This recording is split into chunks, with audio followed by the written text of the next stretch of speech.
प्रिय भाई और बहनों, आज मैं एक बार आप सबका इस होप इन फेथ वचन और प्रार्थना की सेवा में आपका स्वागत करता हूं और धन्यवाद देता हूं कि आज एक बार फिर इन परिवार के साथ, हालांकि बहुत थोड़े हैं लेकिन बाइबल के अनुसार चर्च की जो पहली जो इकाई है वो है 2 जन, उसके बाद 2 या 3 या उससे ज़्यादा।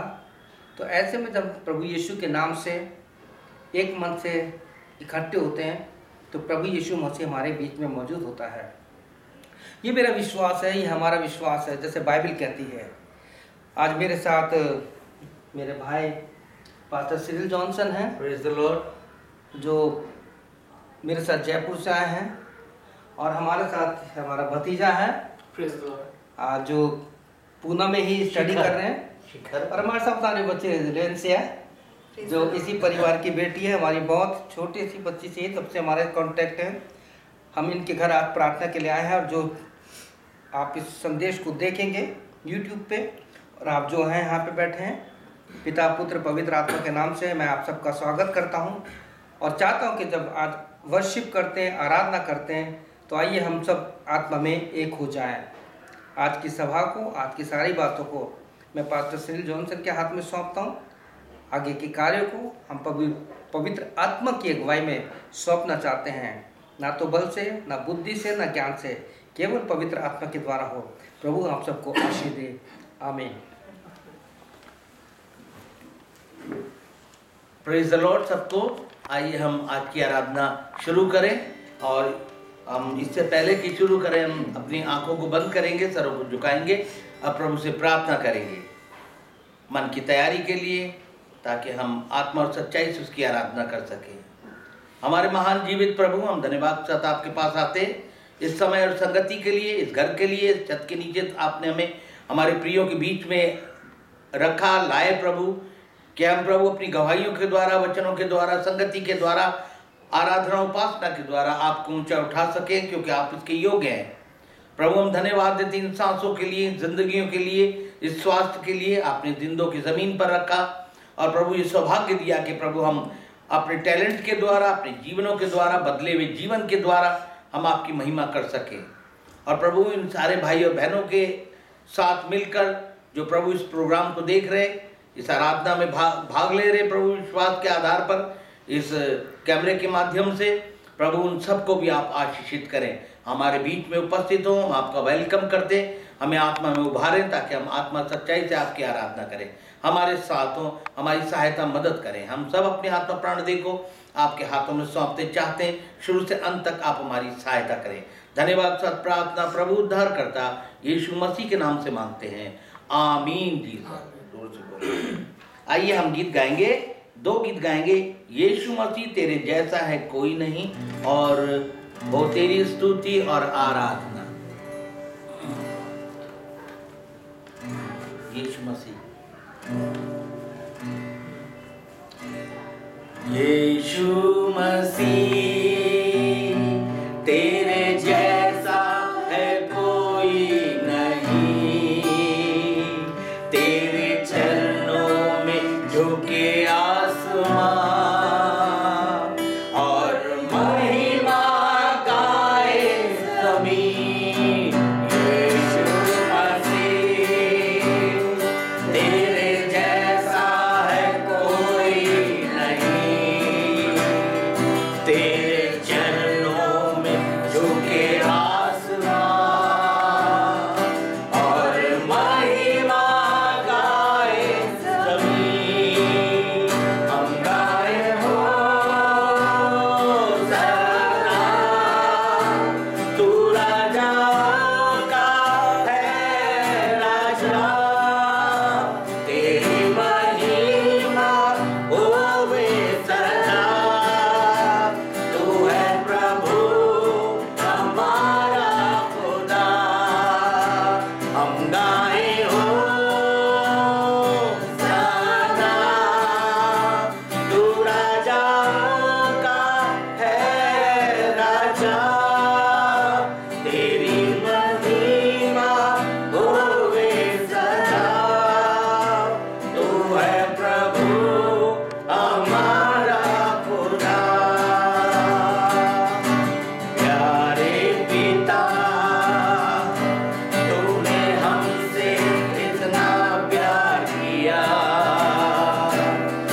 तेरी स्तुति और आराधना करता हूँ मैं तुझसे ये प्रार्थना, महिमा से तेरी तो इस जगह को भर, जो भी तू चाहे वो यहाँ पर कर। ओ तेरी स्तुति और आराधना करता हूँ तुझसे मैं ये प्रार्थना, महिमा से तेरी तू इस जगह को भर, जो भी तू चाहे वो यहाँ पे कर।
परमेश्वर की स्तुति हो, प्रशंसा हो। वो राजाओं का राजा और प्रभुओं का प्रभु है। वो आकाश और पृथ्वी का सृजनहार यहोवा परमेश्वर है। यह हमारा सौभाग्य है कि उसने एक नया गीत हमारे होठों पर लिख दिया कि हम उसकी महिमा और उसकी सिताइश में नए नए गीतों को गाएं, उसकी महिमा करें। मेरे प्रियो, आज के दिन के लिए हम परमेश्वर का धन्यवाद करते हैं, खास तौर से इस परिवार के प्रेम के लिए कि उसने अपने दासों के लिए, प्रभु के लिए, उसके वचन के लिए अपने दरवाज़ों को खोला। और सचमुच में प्रभु कहता है, जहाँ कहीं भी तुम जाते हो, जब उन घर में प्रवेश करते हो तो उनके लिए आशीष मांगो। और सचमुच जब मैं अंदर आया था तब मैंने पिता, पुत्र और पवित्र आत्मा के नाम से इस परिवार के लिए आशीष मांगी। और वो आशीष क्या है, प्रभु से बेहतर और कोई नहीं जानता। जो हमारे लिए ज़रूरी है, एक दिन के लिए, आज के लिए, कल की चिंता यहोवा पर छोड़, आज के लिए जो ज़रूरी है वो प्रभु हमें देता है। हम परमेश्वर का धन्यवाद के साथ उसके चरणों में आते हैं। और आइए हम आज के वचन के द्वारा परमेश्वर ने जो भी कुछ हमें दिया है हम शेयर करते हैं और उसको आदर देते हैं, हम उस पर ध्यान देंगे।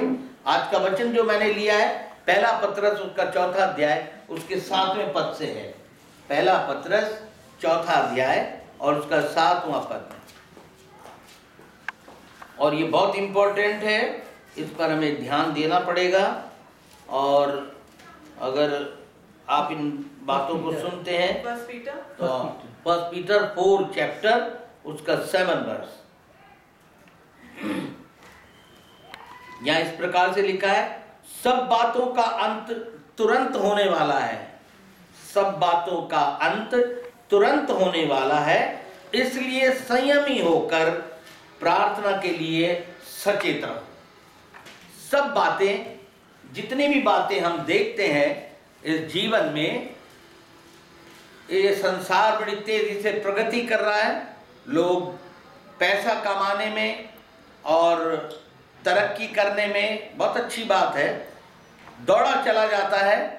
और हम देखते हैं कि संसार कहाँ से कहाँ निकल गया और कितनी इन पिछले 10 सालों में हर एक जगह की, मैं जयपुर से आया हूँ, मैं पास्टर सिरिल जॉनसन हूँ मैं, और वहाँ हमने देखा कैसे डेवलपमेंट हो रहा, और ये पूना में भी किस प्रकार से तेज़ी से डेवलपमेंट हुआ। मैं काफ़ी सालों बाद आया हूँ मैं पूना में, और मैं इसके लिए धन्यवाद देता हूँ। और हम देखते हैं सारी चीज़ें बढ़ती चली जा रही है, लेकिन इसके साथ साथ एक चीज़ और हम देखते हैं कि जो जो ये चीज़ें बढ़ती चली जा रही है, तो हम देखते हैं कि एक परमेश्वर ने जो अपना समय ठहराया था, वो समय भी निकट आता जा रहा है। उसने कहा था, जब तुम इन बातों को होते देखो तब समझ जाओ कि मेरा आना निकट है। और जब वो आएगा तो लिखा है कि आग, ज्वाला, भस्म करने वाली आग उसके आगे आगे चलेगी। तो यहाँ ये लिखा है कि सब बातों का अंत तुरंत होने वाला है। जो हमारी हम देखते हैं, जो चीज़ें हैं जिनके लिए हम जीते हैं, जिनको पकड़ने की हम कोशिश करते हैं, जिसके लिए हम मेहनत करते हैं, ये सब कुछ समय में नाश हो जाएगी।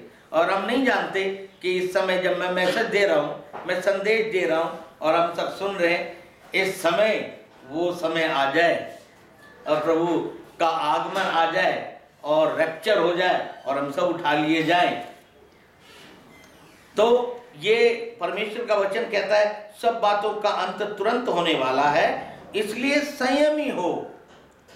हमें संयम रखना है, हमें संसार और संसार की बातों से अलग हटना है, और अलग हट करके हमें प्रभु के वचन की ओर मुड़ना है, उस तरफ हमें ध्यान देना है।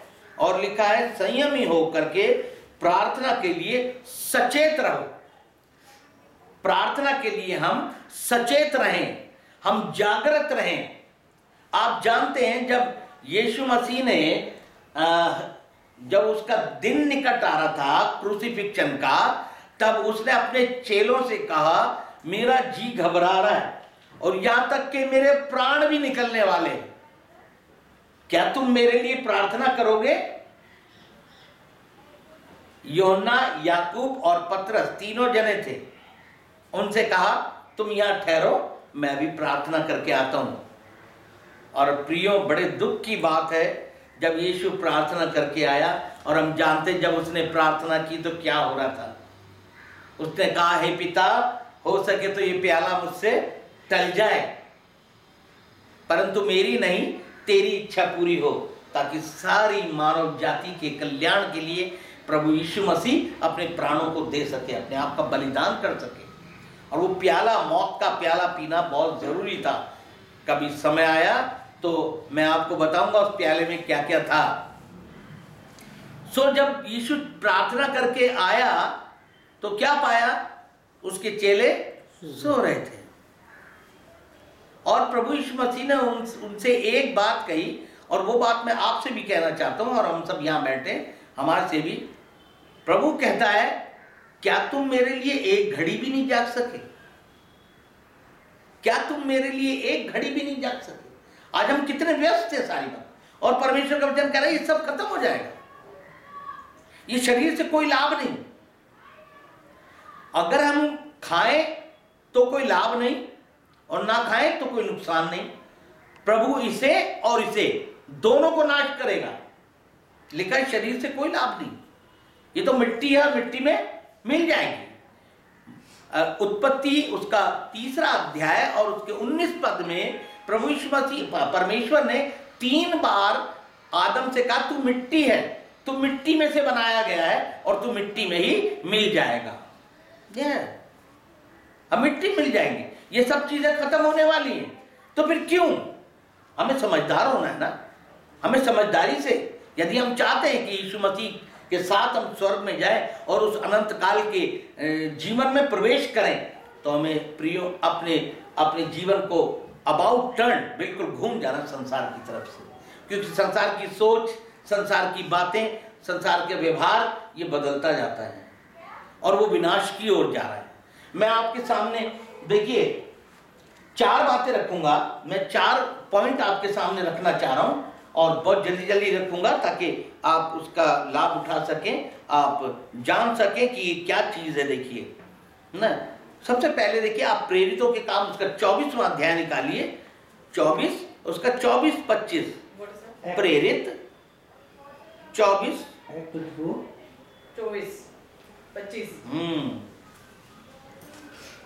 मैं यहां पढ़ूंगा, आप सुनिएगा। कितने दिनों के बाद फेलिक्स अपनी पत्नी दुर्सिल्ला को, जो यहूदिनी थी, साथ लेकर आया और पौलुस को बुलवाकर उस विश्वास के विषय में जो मसीह यीशु पर है उससे सुना। फेलिक्स राजा अपनी पत्नी के साथ आया और वो सुनना चाहता था वचन, बड़ा चाहता था कि मैं वचन को सुनूंगा, ये किस चीज का प्रचार करता है, जरा मैं भी तो सुनूं। और जब लिखा है, जब वह धर्म यानी पौलुस जब धर्म के बारे में बताने लगा, संयम के बारे में बताने लगा और आने वाले न्याय की चर्चा करने लगा, तो फेलिक्स डरने लगा, क्योंकि वो उसके लिए तैयार नहीं था। क्या आप तैयार हैं? क्या हम तैयार हैं? हमें तैयार होना है। हो सकता है अभी आगमन हो जाए परमेश्वर का, और कैसे होगा? चुटकी बजाते, जैसे बिजली पूर्व से चमक के पश्चिम में जाती है, इतनी सी देर में ऐसे होगा, पलक झपकती। हम कहेंगे अरे ये कहां गया, शिखर कहां गया, कपड़े कपड़े यहां पर है, गया, पता ही नहीं। ऐसा हो जाएगा। हम कहां सो रहे हैं? हम सो रहे हैं। प्रभु कहता 2 घड़ी भी नहीं जाग सके। जब संयम के विषय में, जब न्याय की चर्चा करने लगा और आने वाले समय की चर्चा करने लगा, फेलिक्स डर गया और क्या कहता है,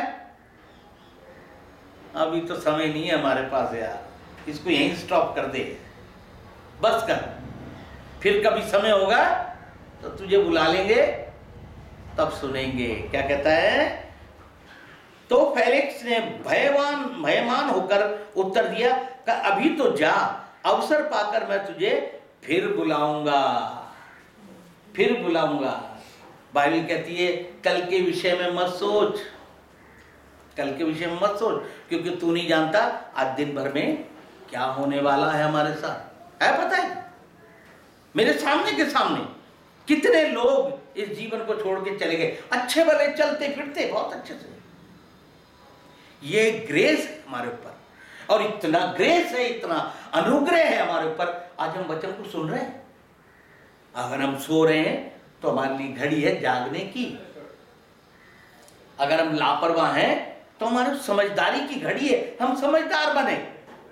एक व्यक्ति था जिसने नहीं सुनी, एक व्यक्ति था जिसने नहीं सुनी। बाइबल में एक जिक्र है लूका 16 अध्याय और उसका 19वें पद से। एक व्यक्ति था जिसके पास बहुतायत से सब कुछ था, और इतना था, इतना था, इतना था कि उसे कुछ ना तो अपने परिवार की चिंता, ना परमेश्वर का डर, और ना कोई और बात, ना इस वचन को सुनने का उसके पास समय था। और वो अपने ऐशो आराम में प्रतिदिन बीतता था। 19वां पद बताता है ऐशो आराम में। और एक गरीब आदमी जख्मों से भरा हुआ उसकी डेवड़ी पर छोड़ दिया जाता था कि जो झूठन उसकी मेज से गिरे उसे खा करके अपना पेट भरे। आपको बताऊं मैं,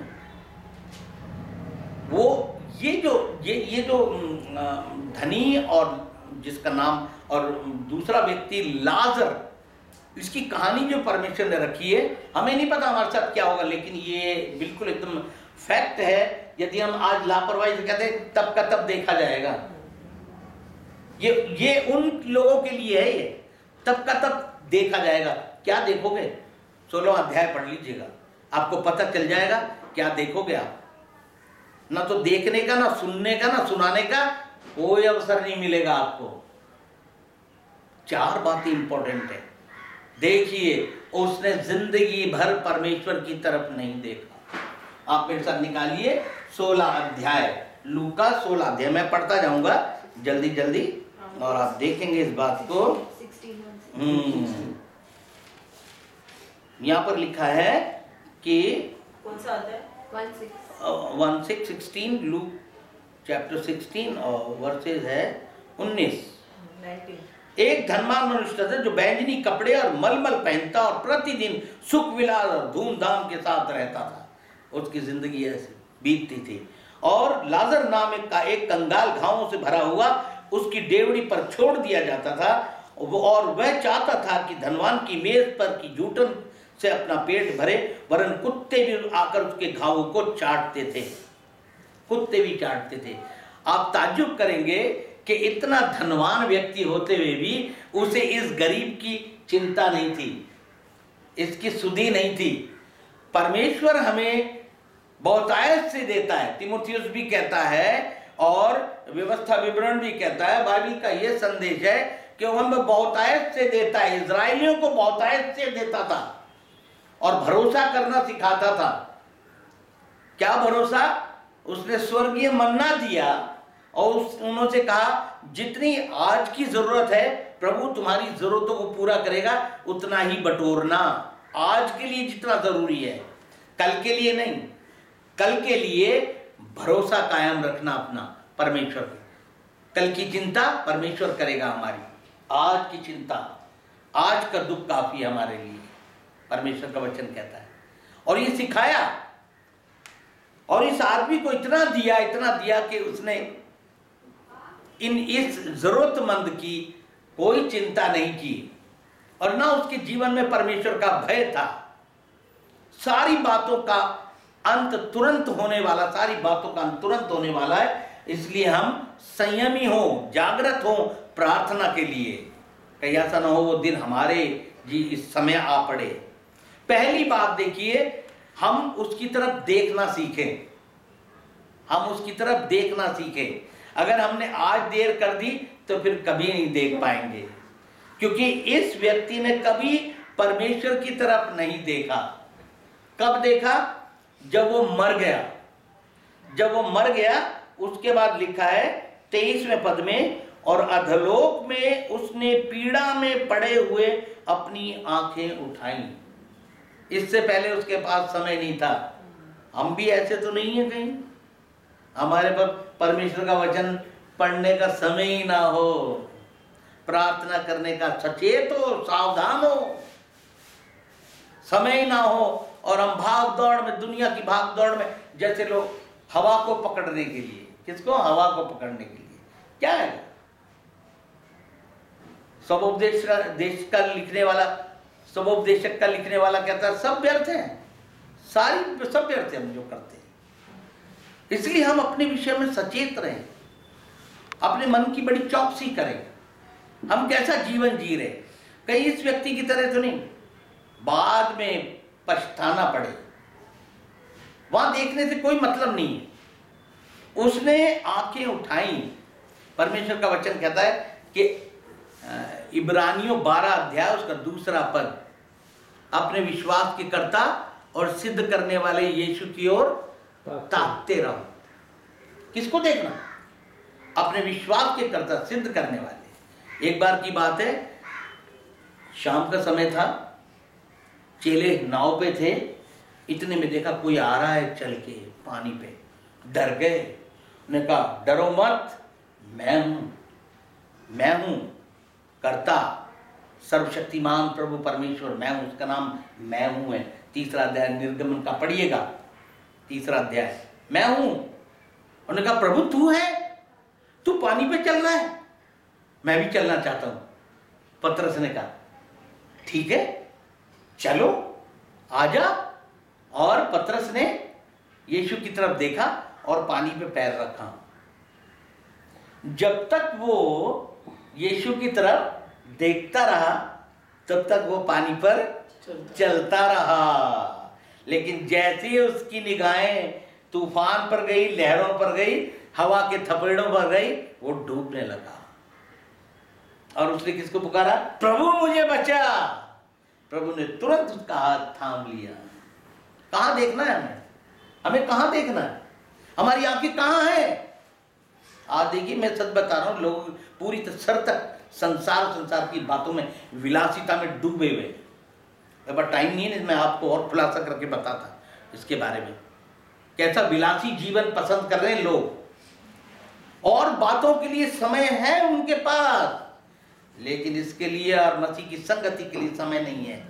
यही चोरी करते हैं। संडे के समय ही उनका काम होता है, संडे के समय उनकी मीटिंग्स होती है, संडे के समय ही उनके घर के काम हो रहे हैं। एक दिन की तो छुट्टी मिलती है, कपड़े धोना है, कपड़े धोना, हाँ, कपड़े धोना, ये सब वही तो दिन मिलता है उनको।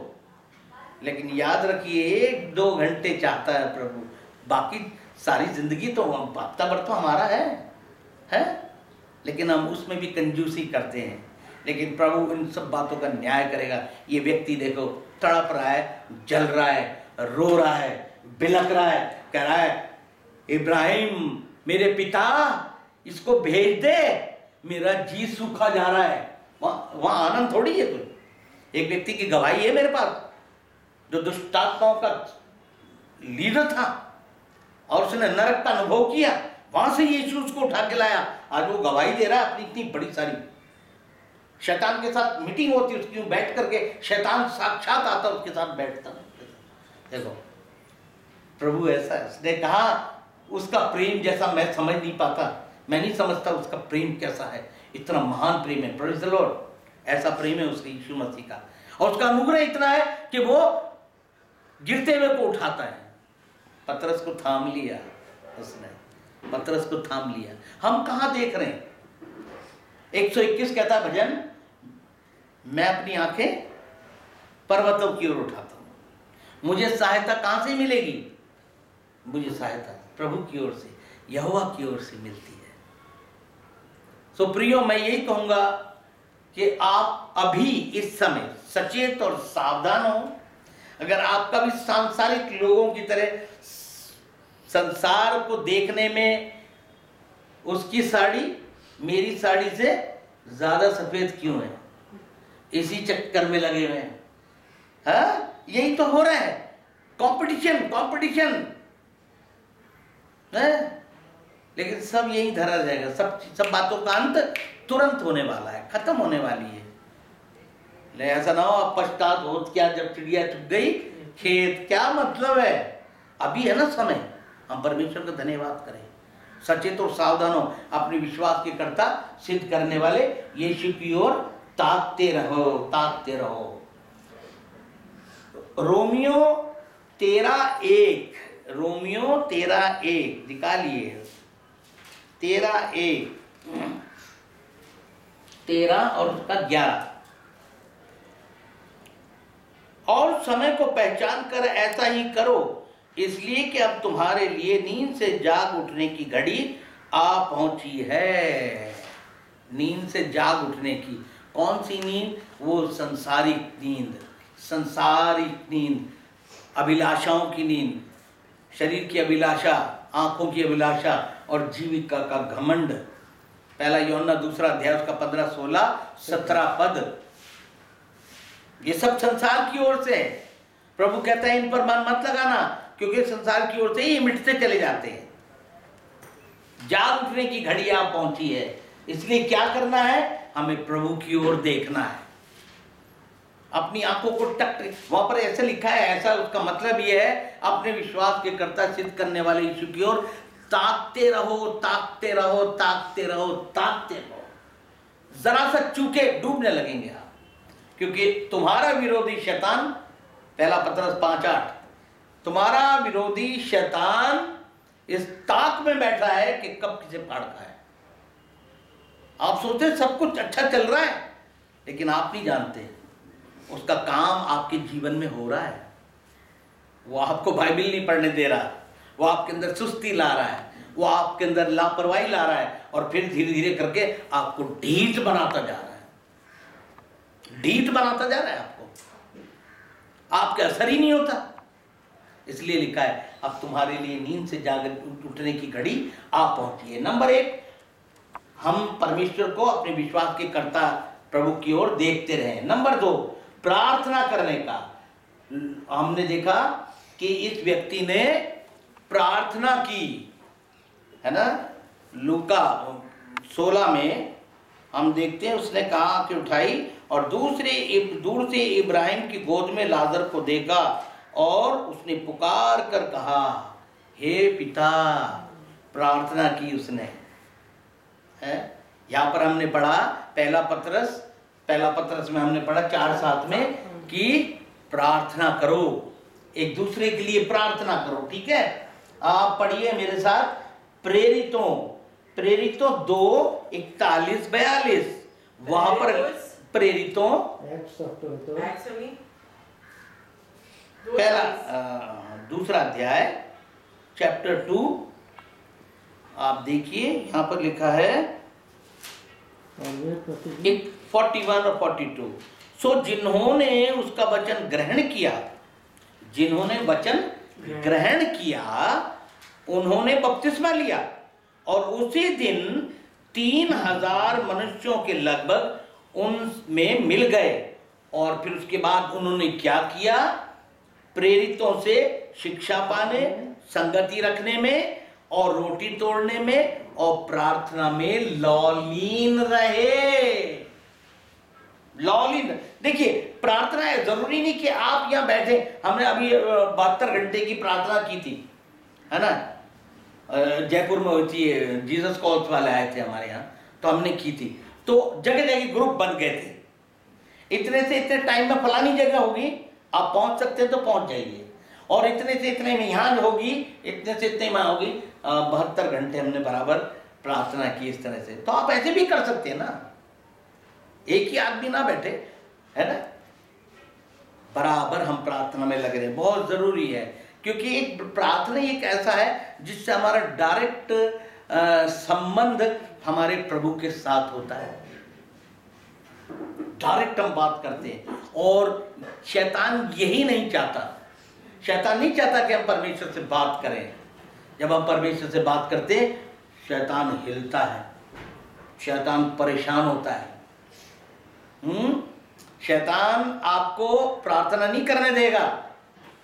एक दर्शन है एक बड़े प्रचारक का, एक प्रभु के दास का, कि वो प्रार्थना करने गए चर्च में, चर्च खुला था, अंदर प्रार्थना करने गए, तो उसने देखा कि हजारों की तादाद में शैतान के दूत चर्च में भरे पड़े और उसको परीक्षा में डाल रहे, लेकिन वो विश्वासी प्रार्थना में लगा रहा।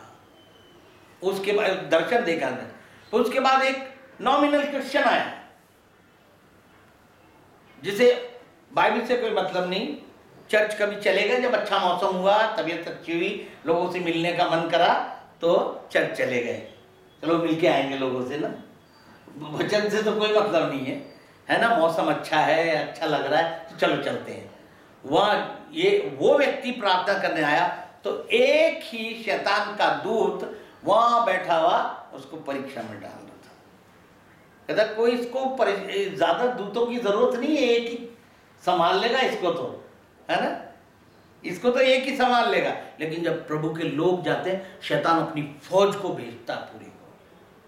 इसलिए हम प्रार्थना करना ना छोड़ें। देखिए यहां पे लिखा है लौलीन रहे, और लूका 22 उसका 46, लूका 22 उसका 46, 22 और 46, 22 का 46।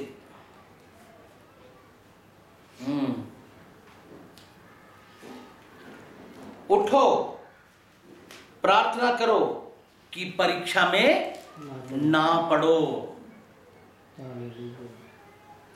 क्योंकि शैतान अपनी पूरी फौज को आपकी तरफ लगाएगा, और एक ही हथियार है आपके पास, लौलीन हो जाना, प्रार्थना में लौलीन होना, प्रभु से प्रार्थना में जुड़ना।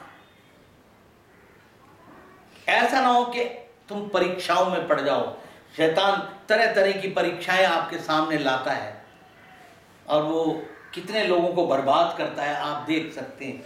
खास तौर से हम देखते हैं युवाओं को किस तरह से बर्बाद कर रहा है वो, तरह तरह के नशे में, तरह तरह की बुरी संगतियों में। और हमें सबसे ज़्यादा चिंता जवानों की ही रहती है, बच्चों की रहती है। कल हम नहीं रहेंगे, लेकिन ये सोचने का विषय है कि हम क्या छोड़ के जाएंगे बच्चों के लिए। कल क्या होगा बच्चों का। आज तो आप हैं, हम भी बुजुर्ग हो रहे हैं। ये सब माता पिताओं के लिए है ये वचन। क्या हम बच्चों को प्रार्थना करना सिखा रहे हैं कि बच्चे हर परीक्षा में सफल हों? ये बहुत जरूरी है। हमें प्रार्थना करनी हमारे माता पिता ने सिखाई, हमारी माँ ने सिखाई। और आज हम दो भाई, पास्टर विनो जॉनसन और मैं, परमेश्वर की सेवा में हैं। उसका नाम धन्य हो। एक बात और आप देखिए, लूका 18 निकालिए और मैं आपको बताता हूं। देखिए यहां पर लिखा है एक स्त्री के विषय में कि यहां लिखा 18, फिर उसने इसके विषय में कि नित्य प्रार्थना करना और याव न छोड़ना चाहिए, उनसे यह दृष्टांत कहा। क्या दृष्टांत? कि एक व्यक्ति था, ना तो लोगों से डरता था ना परमेश्वर से डरता था, लेकिन एक विधवा आकर के और उससे अब कहती थी मेरा न्याय चुका, उससे प्रार्थना करती थी और वो किसी से नहीं डरता था। लेकिन वो इतना आई उसके पास, इतना परेशान किया, उसने कहा अरे भाई पहले इसका न्याय चुकाओ। इसने बार बार आके मेरी नाक में दम कर दिया है, पहले इसका हिसाब चुकाओ। तो प्रियो, हमें प्रार्थना करनी है इतनी कि परमेश्वर की नाक में दम कर देना। परमेश्वर कहे पहले मैं इसका न्याय चुकाऊं। सिस्टर कह रही थी, बहन कह रही थी कि प्रार्थना करना है इस विषय के लिए। याकूब कहता है जो बीमार हो या जो समस्या में हो, पहले वो प्रार्थना करे। नहीं तो हम अगर ये पास्टर मिला उससे कहेंगे प्रार्थना करो, दूसरा मिला दूसरे से कहेंगे। हम खुद क्यों नहीं प्रेयर वॉरियर बन जाते हैं? हम खड़े हो जाए, हम प्रार्थना करने लगे। मैं आपको एक घटना बताता हूं जो कल घटी। मेरी मिसेस के वेरिकोज वेन था इस पैर में और बड़ा ब्लड जाता था, इतना ब्लड जाता था, उसके नस फट जाती थी उसके पैर की और ब्लड जाता था। लेकिन बहुत सालों बाद उसका ऑपरेशन हुआ, सफल ऑपरेशन हुआ और बहुत आराम से था। लेकिन मैं इन दिनों यहाँ आया हूँ और परमेश्वर मुझे इस्तेमाल कर रहा है और कितने लोगों के पास सुसमाचार इन दिनों पहुंच पा रहा है और लोग आशीष पा रहे हैं। अभी 10 तारीख तक मैं बिल्कुल बुक हूँ, घर घर में मीटिंग्स हो रही है, प्रार्थनाएं हो रही है। लेकिन शैतान ने कल छेड़ा, परेशान हुआ। मैं मिसेस से कह के आता हूँ कि तुम मेरे लिए प्रार्थना करना, मुझे पता है तुम मेरे लिए प्रार्थना करोगी और जब तुम प्रार्थना करती हो तो मैं सफल होता हूँ अपने सेवा में। जब यहोशू लड़ रहा था तो मूसा पहाड़ पर अपने हाथ उठा के प्रार्थना कर रहा था और उसके हाथ थक जाते थे, मूसा के हाथ, और वो नीचे कर लेता था। जब वो नीचे करता था तो तराई में जब लड़ रहा था तो हारने लगता था, तो उसके टहलुए फिर उसके हाथ ऊपर कर लेते और उसके हाथों में दर्द होने लगा और उन्होंने पत्थर लगा दिया, यहाँ पे चट्टाने लेके पत्थर लगे, यूं रख दी यूं करके। हालेलुया! हमें ऐसे प्रार्थना करनी है, हमें ऐसे प्रार्थना करनी है, क्योंकि प्रभु के सेवक सुसमाचार ले लेके ऐसी ऐसी जगह जा रहे हैं जहां उनको लिए सताव हो रहा है, उनको परेशानियों का सामना करना पड़ रहा है, उनको निर्धनता का सामना करना पड़ रहा है, उनकी जरूरत ही नहीं, बच्चे अच्छे स्कूल में नहीं पढ़ पा रहे, हम उसकी तरफ ध्यान नहीं दे रहे। हमें उनके लिए प्रार्थना करनी है। हम कुछ नहीं कर सकते तो कम से कम प्रार्थना तो करें अपने घर में बैठकर उनके लिए। तो प्रार्थना जरूर करें। इस व्यक्ति ने नरक में जाकर के, आग में बैठ के प्रार्थना कर रहा है, हे पिता इब्राहिम, मेरे पिता, मेरे भाई लोग हैं, किसी को भेज वहां पे। ये हालत है। दूसरा पॉइंट, हम प्रार्थना करें हमेशा। प्रार्थना में एक दूसरे के लिए प्रार्थना करो। बाइबल सिखाती है हमें, और बहुत सारी चीजें। मैं आपको होमवर्क देता हूँ, आप इसके विषय में और भी आगे निकलिए, पढ़िएगा। तीसरा, लूका 16:28 देखिए, 16 उसका 28वां पद 27 से है। उसने कहा, तो हे पिता, मैं तुझसे विनती करता हूं कि तू उसे मेरे पिता के घर भेज, क्योंकि मेरे 5 भाई हैं और उनके सामने इन बातों की गवाही दे। ऐसा ना हो कि वे भी इस पीड़ा की जगह में आए। ये व्यक्ति कह रहा है, अपने परिवार की चिंता कर रहा है। पहले क्यों नहीं की? पहले करनी की थी ना। आज हम क्या कर रहे हैं? हमें है किसी का परवाह? माँ बाप भाई बहन है। प्रभु ने कई लोगों को कोढ़ से चंगा किया, अंधेपने से चंगा किया, लंगड़े से चंगा किया और कई तरीके से। तो उसने उनसे कहा, जा अपने घर में जाकर के जा गवाही दे, महायाजक को दिखा, बता कि यहोवा ने तेरे लिए कैसे बड़े बड़े काम किए हैं। जाओ बताओ जाके अपने परिवार की चिंता। एक पद मैं आपके सामने पढ़ना चाहता हूं, बड़ा इंपॉर्टेंट, बहुत अच्छा है। यूहन्ना रचित सुसमाचार, उसका पहला अध्याय निकालिएगा। देखिए यूहन्ना, जॉन चैप्टर 1 और उसका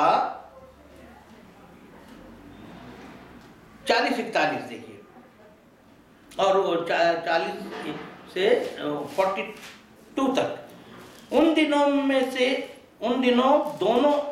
उन दोनों में से जो यूहन्ना की बात सुनकर यीशु के पीछे हो लिए थे, एक तो शमौन पतरस का भाई अंद्रियास था।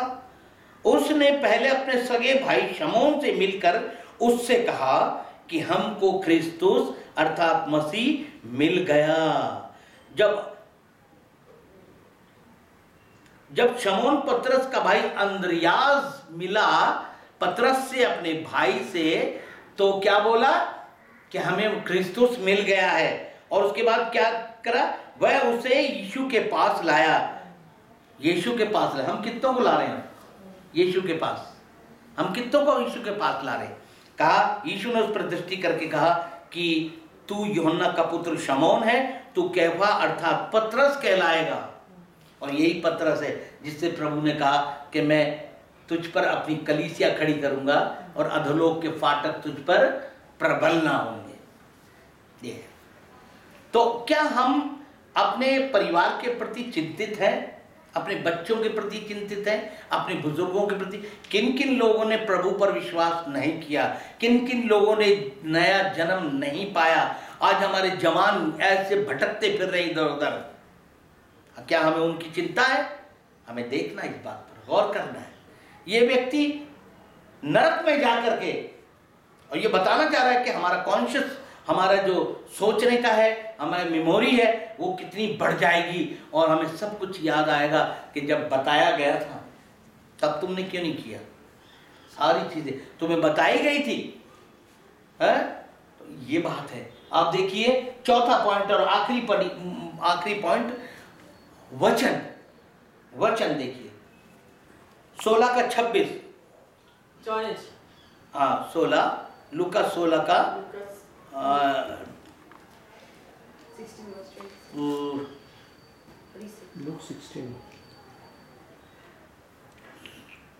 26वां पद, नहीं 26वां नहीं, हाँ ये 29 उसमें लिखा है, इब्राहिम ने उससे कहा, उनके पास तो मूसा और भविष्यवक्ता की पुस्तकें हैं, वे उनकी सुने। कहता है कोई मरे हुए को भेज दे हमारे पास तो वो विश्वास करेंगे मेरे भाई लोग। उन्होंने कहा उनके पास मूसा और भविष्यवक्ता की पुस्तकें हैं, हमारे पास ये वचन है, बाइबल है हमारे पास, उसकी सुने, उसको पढ़ें। आप बताइए कितने लोग पढ़ते? अभी हम बात कर रहे थे, हमारे पास बहुत पुरानी बाइबल देखी थी पास्टर विन्नो के पास, और मेरे पास भी रखी है। पहली बार 73 या 74 में हमें मिली थी वो बाइबल। 14 में 1975 में मिली थी। एक पास्टर की पत्नी आई थी तो हम वो लाए थे हमारे लिए, तब से हमने पढ़नी शुरू की और धन्यवाद कि हमें बाइबल मिली और हमने पढ़ना शुरू किया। तो उस परमेश्वर के वचन ने कैसा गहरा काम किया आप देख रहे हैं, सामने आपके सामने हम खड़े। नहीं तो अगर वो वचन अगर हमें नहीं मिलता, न जाने हम कहाँ होते, हम भी औरों की तरह भटकते होते। ये व्यक्ति घर में व्यवस्था की पुस्तकें हैं, मूसा का व्यवस्था है, सब कुछ है, लेकिन क्या इसने पढ़ी? अपने भाइयों की चिंता कर रहा है नरक में जाकर के। पहले करनी की थी ना। हमारे पास समय है, हमारे पास अभी समय है, हम अभी देखें, परमेश्वर की ओर अपनी आंखें उठाएं, हम अभी प्रार्थना करें, हम अभी अपने परिवार वालों की चिंता करें, हम अभी वचन को उठा लें और प्रभु से कहें कि प्रभु आज से मैं तेरा वचन पढ़ना शुरू करता हूं, क्योंकि लिखा है यहोशू 1:8 में क्या लिखा है देखिएगा। यहोशू 1:8 व्यवस्था की ये पुस्तक तेरे चित्त से जोशुआ 1:8 कभी ना उतरने पाए, दिन रात इसमें ध्यान दिए रहना है। जो कुछ उसमें लिखा है उसके करने की तू चौकसी करे, और ऐसा ही करने से तेरे सारे काम सफल होंगे और तू प्रभावशाली होगा। हालेलुया। जोशुआ 1:8 जोशुआ 1:8 व्यवस्था की पुस्तक तेरे चित्त से। अपने बच्चों को व्यवस्था विवरण 6 में लिखा है, अपने बच्चों को उठते बैठते चलते फिरते उनको सोते जागते बताया करो। लेकिन टाइम ही नहीं है, क्या करें।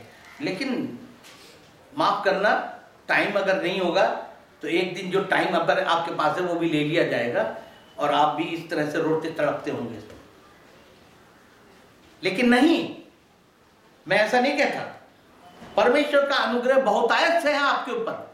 अगर आप मेरी वाणी सुनते हैं, इस आवाज को सुनते हैं, तो आप आज से ही परमेश्वर की ओर देखना शुरू कर दीजिए, प्रार्थना करनी शुरू कर दीजिए, अपने लोगों की चिंता कीजिए, वचन लेके जाइए। मैं अपने पूरे घराने को, मैं शिखर से बात कर रहा था, कह रहा था कि मैं अपने बच्चों से कहता हूं, अपने घराने के बच्चों से, अरे तुम बहुत किस्मत वाले हो, तुम वचन में तैरते हो। इतना वचन मैंने उनमें भर दिया है, इतना वचन। और कईयों के पास तो वचन ही नहीं पहुंचता। लेकिन मैं निवेदन करूंगा आपसे प्रभु का दास होने के नाते कि ये जिंदगी आपको मिली है, क्योंकि प्रभु इब्रानियों उसका 9वां अध्याय उसके 27 पद में लिखा है, हर मनुष्य के लिए एक बार मरना और न्याय का होना नियुक्त है। प्रभु का आना निकट है, सारी बातों का अंत तुरंत होने वाला है, इसलिए संयमी होना है। क्या करना है? प्रभु की ओर देखिए, आज से देखना शुरू कर दीजिए, क्योंकि वो आपका विश्वास करता और सिद्ध करने वाला प्रभु है। आप उससे प्रार्थना कीजिए, क्योंकि वो जिंदा खुदा है, आपकी वो समर्थ है आपकी हर एक प्रार्थनाओं का जवाब देने के लिए। मैं इसकी आपको गारंटी दे सकता हूं। मैं आपके सामने खड़ा हूं आज, उस विश्वास को लेकर खड़ा हूं। वो आपकी प्रार्थना को अवश्य सुनेगा। अपने लोगों की चिंता कीजिए, नरक में जा रहे हैं, युवा पीढ़ी नरक में जा रही है, आपके आस पड़ोस के लोग नरक में जा रहे हैं। आप ध्यान दीजिए, आप उनके लिए प्रार्थना कीजिए, सुसमाचार सुनाइए उन्हें। आप खुद सुसमाचार उठाइए। वचन को अगर आज तक नहीं पढ़ा, मेरे प्रियो हाथ जोड़कर विनती है आपसे, आप वचन को उठाइए, पढ़ना शुरू कीजिए। प्रभु आपको बहुतायत से आशीष दे। आइए प्रार्थना करें। हमारे महान प्रभु, हम धन्यवाद देते हैं सुंदर वचनों के लिए, तेरी ओर से हमें मिले। प्रभु परमेश्वर सहायता कर, मदद कर, तेरी करुणा और तेरी दया से हमें घेर ले। जितनों ने भी सुना है प्रभु आप उनकी सहायता करें। प्रभु ये 4 पॉइंट जो बताए गए हैं, इसी जीवन में अभी, क्योंकि आज का दिन यहोवा ने बनाया है और यह आनंद का दिन है प्रभु परमेश्वर, कि हम उसकी ओर देखें, उससे प्रार्थना करें, उससे लिपटे रहें और अपने लोगों की चिंता करें और तेरे वचन को अपने सीने से लगाएं, पढ़ें और उनमें मन लगाएं। प्रभु तू सहायता कर हर एक को। अब विशेष प्रार्थना प्रभु इस परिवार के लिए है। प्रभु आप इस परिवार पर अपनी करुणा दया बनाए रखें। आपकी आंखें धर्मियों पर लगी रहती है प्रभु। जो भी जरूरतें हैं, जो भी समस्याएं हैं, जो भी परेशानियां हैं प्रभु, तेरे नाम में इस घर से दूर जाती रहे, इन जिंदगियों से दूर जाए, और प्रभु तेरा प्रकाशन इन्हें मिले प्रभु, और इनके जीवन में शांति और आनंद आए प्रभु, ताकि तेरी महिमा इनके जीवन से हो। सुनने वालों को आशीष दे। सब कुछ हम तेरे हाथों में सौंपते, हम अपनी आत्मा प्राण देह को भी आपके हाथों में सौंपते, और धन्यवाद साथ प्रार्थना अपने प्रभु उद्धारकर्ता यीशु मसीह के नाम से मांगते हैं, आमीन। Thank you Jesus. यदि आप हमसे संपर्क करना चाहते हैं और प्रार्थना के रिक्वेस्ट देना चाहते हैं, और चाहते हैं कि हम आपको और भी अधिक वचन के बारे में बताएं, तो आप हमारा नंबर ले लीजिए, फ़ोन नंबर ले लीजिए। हमारा नंबर है 9829280031, 9829280031। Okay, thank you very much, God bless you, Prabhu Ashish.